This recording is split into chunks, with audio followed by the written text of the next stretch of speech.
चलिए एक नए लेक्चर में हम लोग मिल रहे हैं। पिछले लेक्चर में आप लोगों ने पार्ट 4 का प्रश्न नंबर 4 तक कर लिया था। पार्ट 4 का प्रश्न नंबर 4 तक आप लोगों ने कर लिया था। आज मैं 5 से करवाने जा रही हूँ। 5 में कह रहा है कि समानार्थक शब्दों का मिलान कीजिए। समानार्थक का मतलब होता है समान अर्थ वाले, यानी दोनों का अर्थ एक ही हो, ऐसे शब्द आपको खोज करके उसमें मिलान करना है। यहाँ देखिए क्वेश्चन नंबर 5 में कह रहा है कि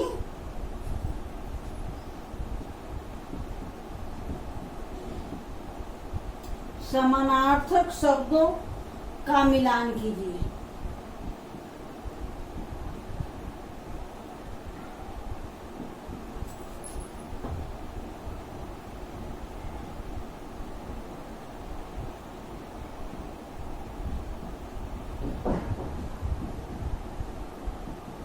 अब कुछ शब्द दिया गया है और इधर दो साइड में शब्द दिया गया है। देखिए सबसे पहला शब्द है आपका इशारा,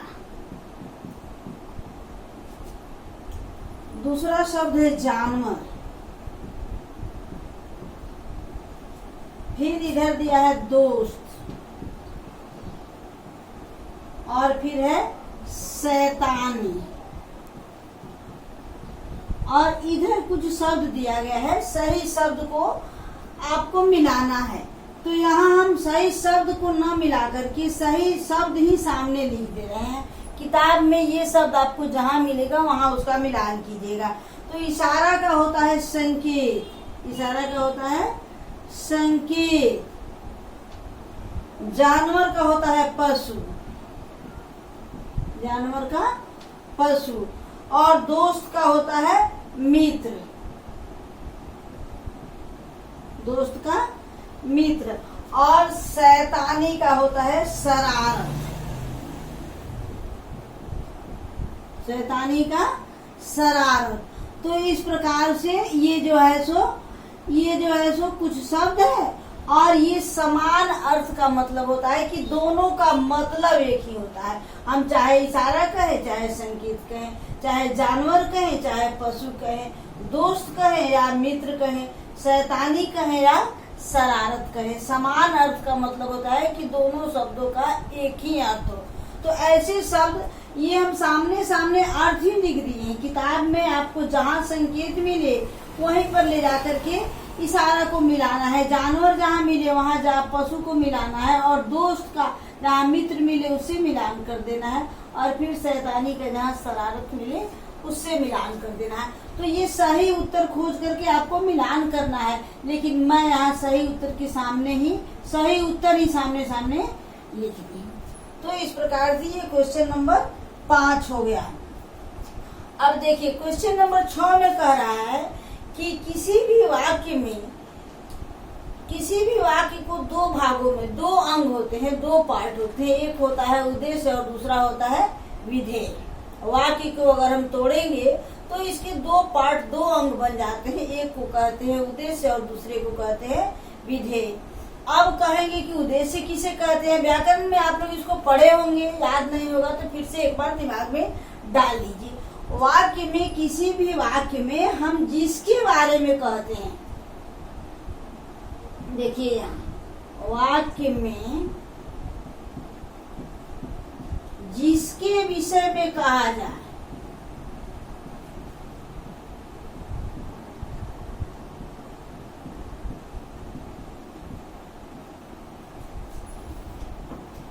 उसे उद्देश्य कहते हैं। वाक्य को कितने भागों में बांटते हैं? 2 भागों में। वाक्य को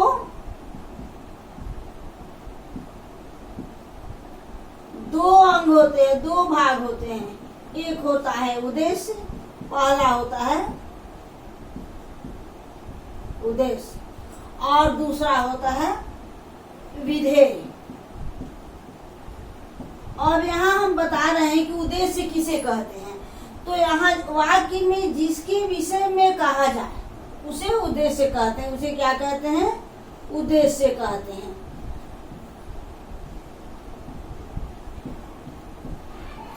और उद्देश्य के विषय में जो कुछ कहा जाए उसे विधेय कहते हैं। अब एक उदाहरण से आप लोग समझिए। यहाँ कह रहा है कि गोपाल ने अठन्नी मांगी।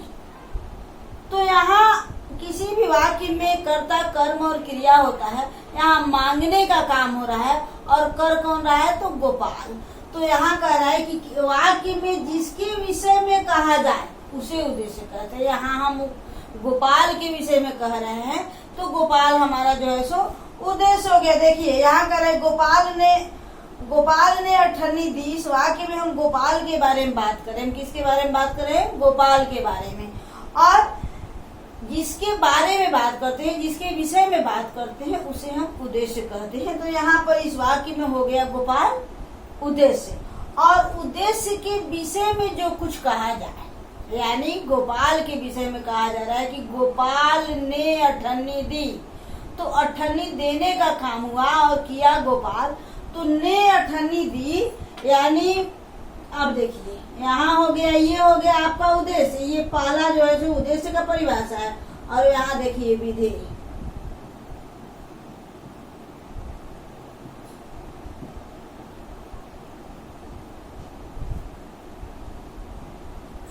उद्देश्य के विषय में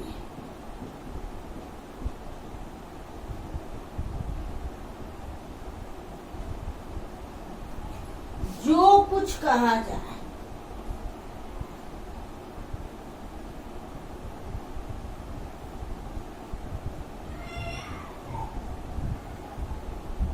उसे विधेय कहते हैं।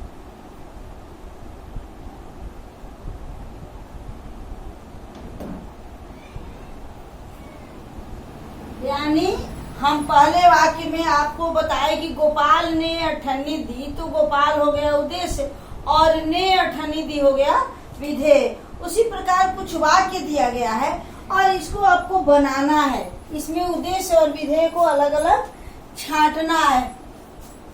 तो यहाँ इसको आप लोग अपने किताब में पहुंच करके मिलाइएगा सही ऑप्शन के सामने। ये क्वेश्चन नंबर हो गया आपका 6।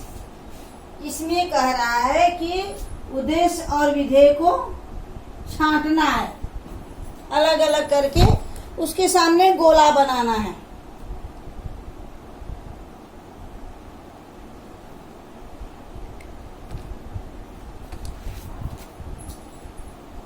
ये क्वेश्चन नंबर हो गया 6।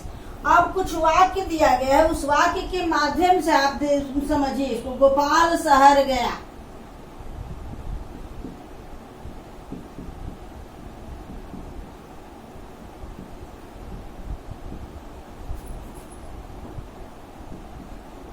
शहर गया।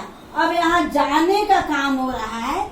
ये गोपाल जो है सो शहर गया है, यानी जाने का काम हुआ और गया कौन, गोपाल। तो इस वाक्य में गोपाल हमारा हो गया उद्देश्य।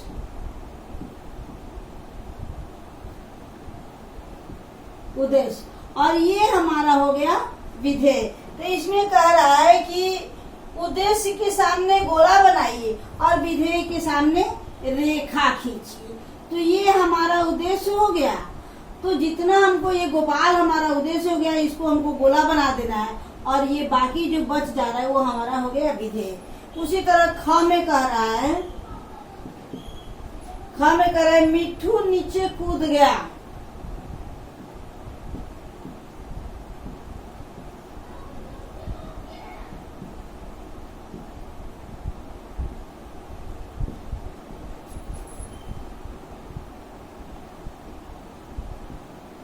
अब यहाँ कूदने का काम हुआ और कूदा कौन, तो मिट्ठू। तो यहाँ क्रिया करने वाला मिट्ठू है, तो मिट्ठू हमारा उद्देश्य हो गया और ये कूद गया हो गया हमारा विधेय। फिर हमारा ग नंबर में देखिए क्या दिया है। ग में दिया है कि चीते ने पंजा बाहर निकाला। चीते ने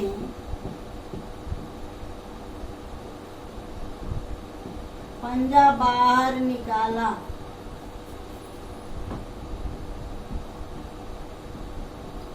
तो यहाँ बाहर निकालने का काम हुआ, पंजा बाहर निकालने का काम हुआ और किया कौन, तो चीता। तो चीता हमारा, जितना भी हम गोला बना रहे हैं ये सारा हमारा उद्देश्य है और जितना रेखा खींच रहे हैं ये सारा के सारा हमारा विधेय है। तो इसमें चीता हो गया उद्देश्य और यहाँ से ने पंजा बाहर निकाला हो गया हमारा विधेय। अब देखिए घ नंबर में कह रहा है, गोपाल ने सिक्के को साफ किया।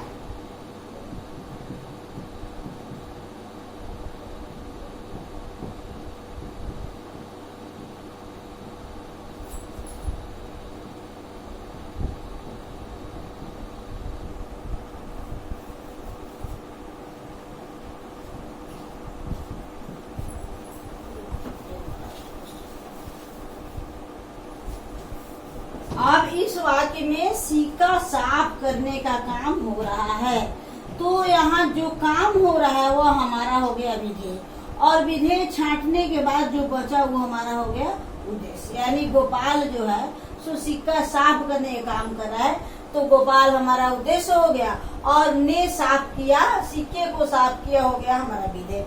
अब अंतिम में एक और बचा है अंगा नंबर, इसको देखिए। इसमें कह रहा है कि गोपाल ने मिट्ठू को गोद में उठा लिया। गोपाल ने